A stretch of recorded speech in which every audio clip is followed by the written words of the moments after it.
Ladies and gentlemen, good evening and welcome back to our channel once again. What's really happening in Kenya? Because today, President William Ruto's security was breached. Yes.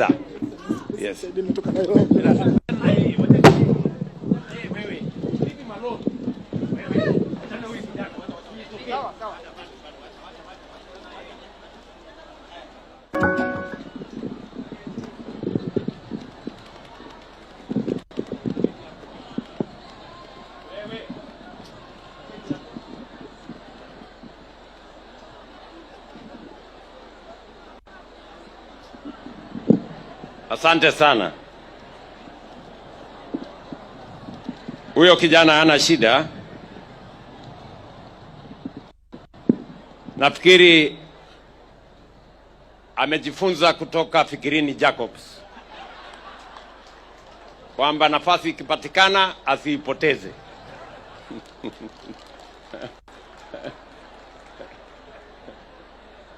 So huyo kijana wachana yeye nitamshughulikia baadaye. Huyo ni kijana mzuri. Yeye anatafuta pia bahati yake. How did it happen? Who allowed it? Because the stranger even managed to have contact with the president. That is a serious security breach. And President William Ruto must fire his security immediately. I'm saying this because the fact that this guy managed to touch the president. What if he had poison? Because in this country, because in this world, we've seen heads of states being eliminated through microphones. And that's why in any presidential event, the president's microphone is always separate. So why should you work so hard to protect President William Ruto's microphone when a stranger can easily walk from wherever they are and breach the security? I want us to ask a few questions because this is not the first incident. They've been happening. Yes.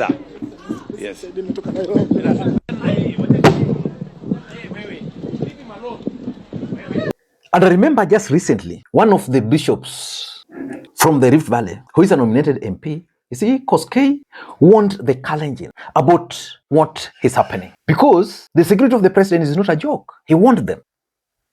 And today, again, the same thing. Why is this serious? Let me just give you the case of this group. I'm not going to mention the name. Because if I mention the name, YouTube might actually flag this. You know, these guys who attacked Dusit, they went and attacked Westgate and they've been hitting on several cars. Those guys are just praying for this kind of opportunities.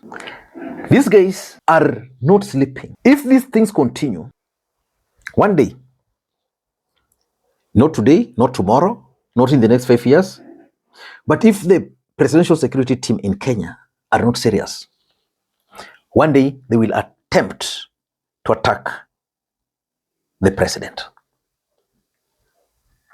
Why am I saying this? You look at the security department in Kenya, the most heavily funded. The National Police Service alone is allocated according to the budget of 2026-2027. They have been allocated 125 billion Kenya shillings. The National Intelligence Service, I think they've been doing a fantastic job, but when the President Moi was there, they were the best in the world. I mean, in Africa.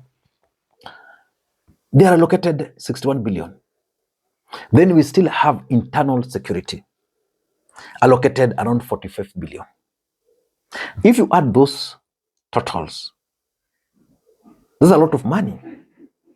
But still, the National Police Service could not provide the president with enough security to protect him.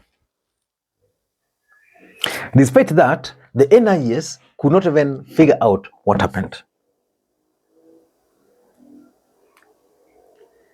Yeah?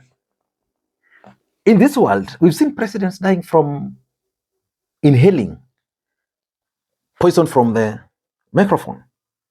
This guy went and touched the president. What if, just I'm saying, what if? That's going to be costly for the country. But there's a reason why these things are happening. I strongly believe that someone somewhere is sleeping on the job, or someone somewhere is testing something. So I want us to look at why these things are happening.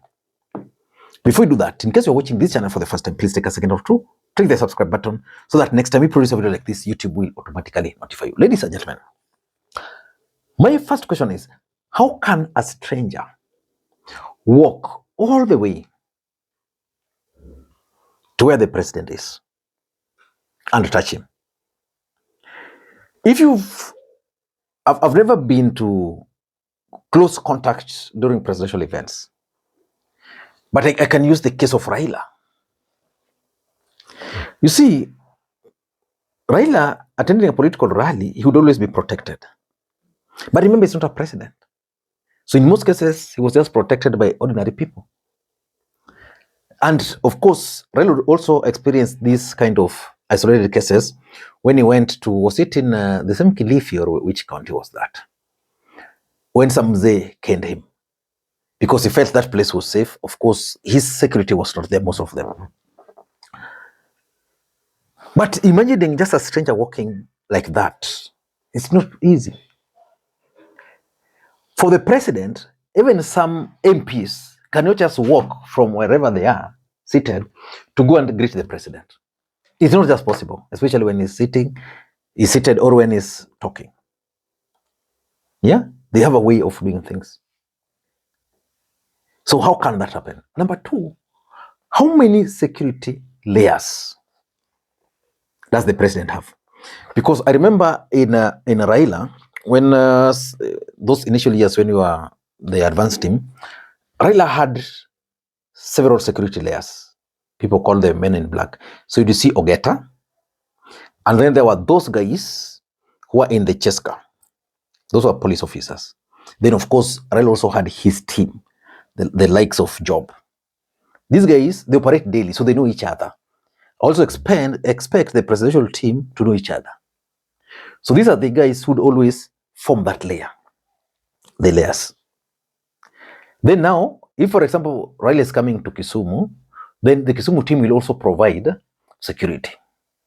So I'm imagining when the president is coming to Kisumu, the security team here is mobilized. So like he was in Kilifi, I would have expected the Kilifi people to also offer some buffer. This used to happen for Raila. So the Kisumu guys will form the layer because they know the people. And of course, the people can relate with them. So that kama wanasukumana, because they want, everybody has a problem. They want the president to share. Yeah. So they might want to do that. But again, they cannot be allowed. So the question is, how many layers? And which layer failed? Because when the president is speaking there and is standing on a podium there, I would have expected this area to be secure. Yeah. So do these people even know each other, the security team? How are they recruited? Or because of this fear of Rigathi, someone decided to bring tribesmen who are not up to the task? Those are now the tough questions we must ask. Yeah?